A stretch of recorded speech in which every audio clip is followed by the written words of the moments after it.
Can you imagine saving up to buy your first home or your second home, renting it out as an Airbnb to supplement your retirement income? Because many Americans can't afford to retire in the United States.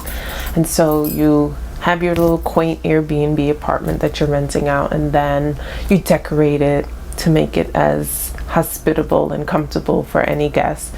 And then you find out that guests have been running a brothel out of it. Well, this is happening across the United States.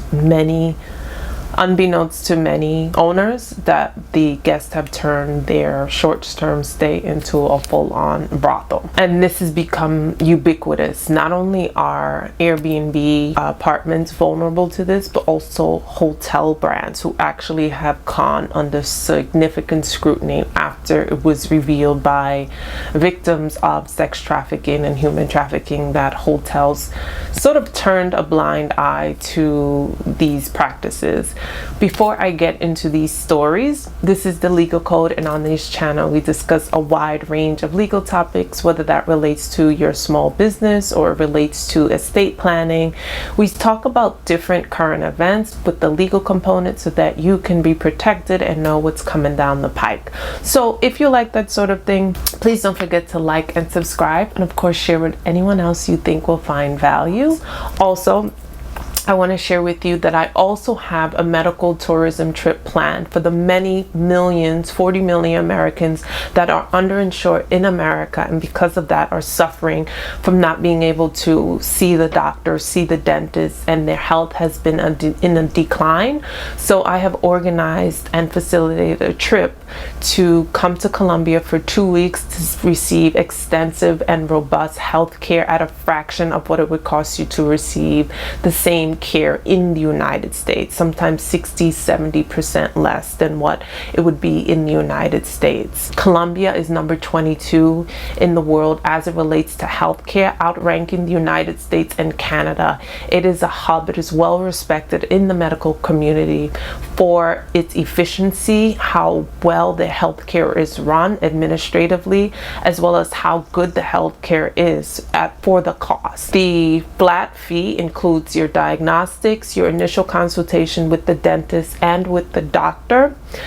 Diagnostics including x-rays, any blood work, any MRIs, any CAT scans that may be needed, as well as your meals for the 2 weeks, as well as your lodging and accommodation. So all you really have to come out of pocket to pay for this trip is for your airfare.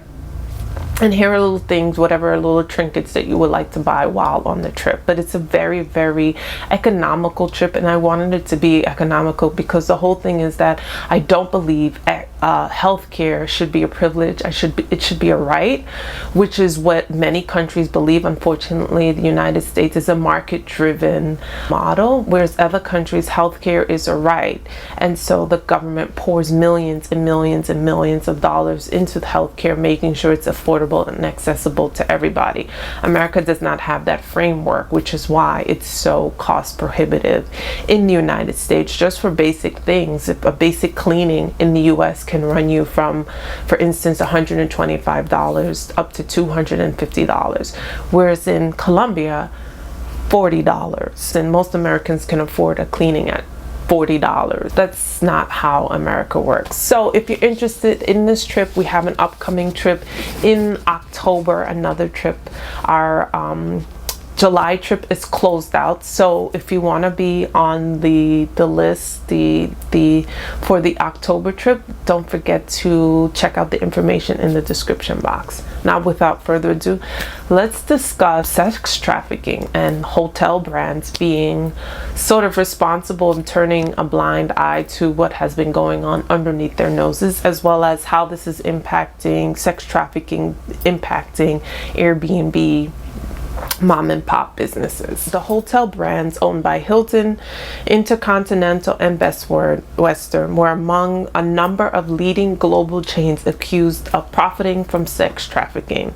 Now, this is a landmark case that shows the industry-wide failure to prevent sex trafficking.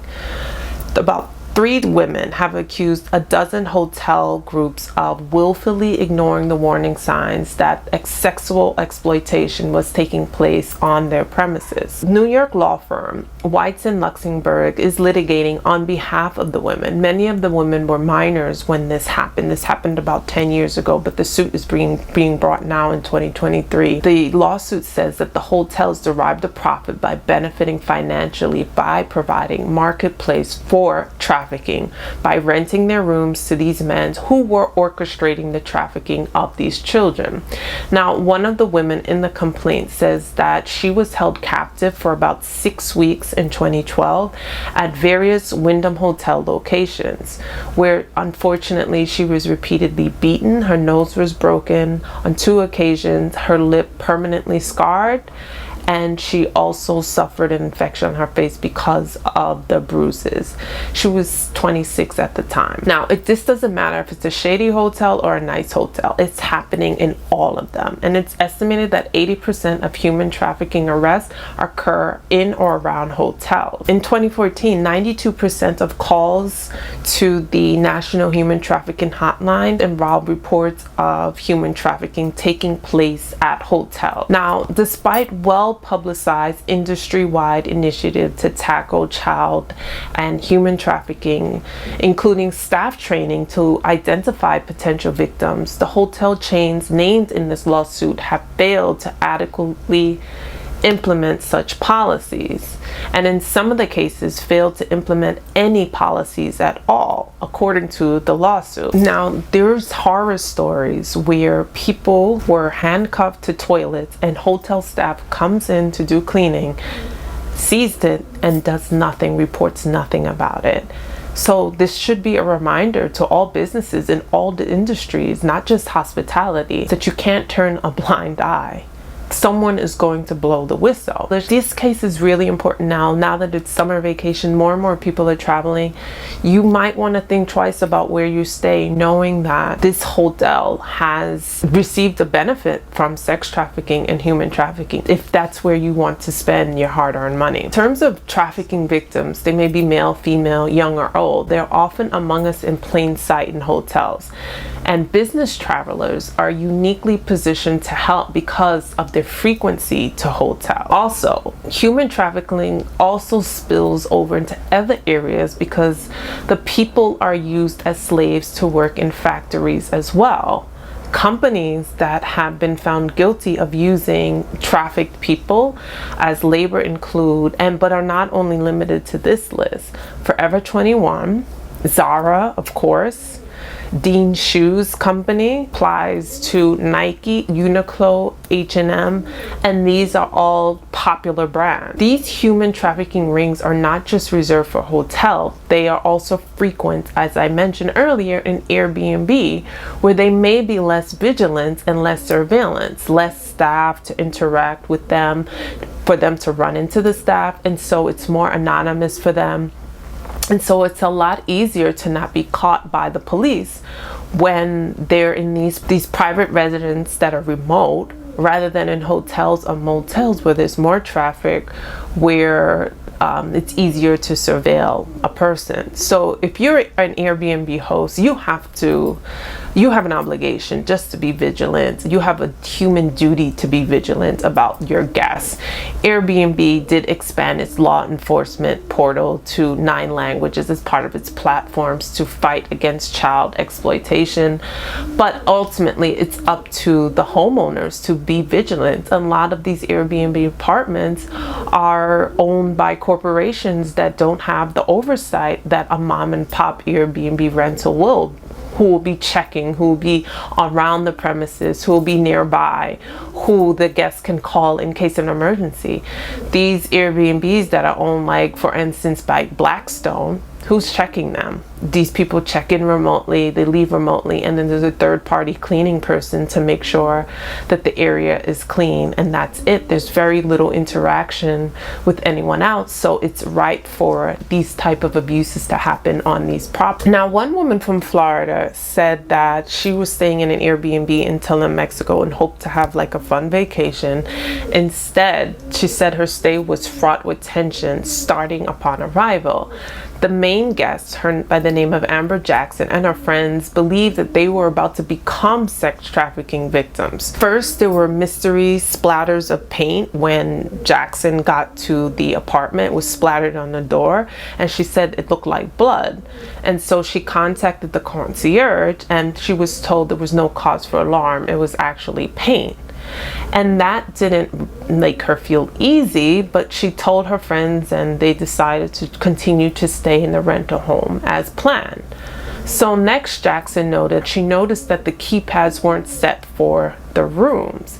It would essentially give anyone access to their room at any time. Now, Jackson reconfigured the keypads herself. The third problem happened 3 days into their stay, when an unknown man claiming to be a security guard loomed in front of the house, but he hadn't been there from the start, which made the guests suspicious. So again, Jackson reached out to the concierge and the owner, but was not successful in getting any answers. She and her friends went to sleep with knives that night nearby and checked out the very next day. It wasn't until Jackson contacted Airbnb directly that she finally heard back from the homeowner, who only offered her a $67 refund when the total was $3,600. Jackson then posted a bad review about the house on Airbnb, but noticed her review was deleted. Fortunately, Jackson and her friends managed to escape unscathed, but when she shared the experience online with other women, came out with similar accusations against the same owner and property. After receiving a string of bad reviews, the owner changed her name and profile picture on Airbnb. The Airbnb portal aims to provide global law enforcement agencies with a secure channel to submit emergency and non-emergency requests for data about Airbnb users. Now handles inquiries in English, French, Spanish, German, Italian, Portuguese, Korean, Japanese. So people can report incidences like this in various languages, but how is that comprehensive enough to prevent it? It doesn't. So this is what we're up against. We have hotel owners, brand staff not intervening when they see there could be possible sex trafficking and a lawsuit looming as a result of turning a blind eye. And then we see it happening in Airbnb, where it's so much more easier to happen because of the lack of surveillance, the lack of vigilance. Many of these properties are owned by corporations, and so it's so much easier to happen. Let me know your thoughts. Do you know of any incidences of human trafficking? And what do you think Airbnb can do to make their protections more robust for their customers, for their users? I feel like Airbnb is just one of these, it's such a necessary evil, people relying on it to find accommodations that may or may not be less expensive than a hotel, but they really drop the ball in terms of protecting their customers. Let me know your thoughts. I've stayed in a lot of Airbnb apartments, and I've seen the dwindling in customer service, and I see the dwindling in hospitality. It's like, if you want to be in hospitality business, go into Airbnb, because there'll be nothing expected of you. So that's just my little rant about Airbnb. But let me know what your thoughts. Let me know what you think about these hotel chains getting in trouble and sort of having a hand in human trafficking. Is this going to discourage you from staying or frequenting these businesses? Let me know your thoughts, and don't forget to like and subscribe, and I will see you next time. Bye bye.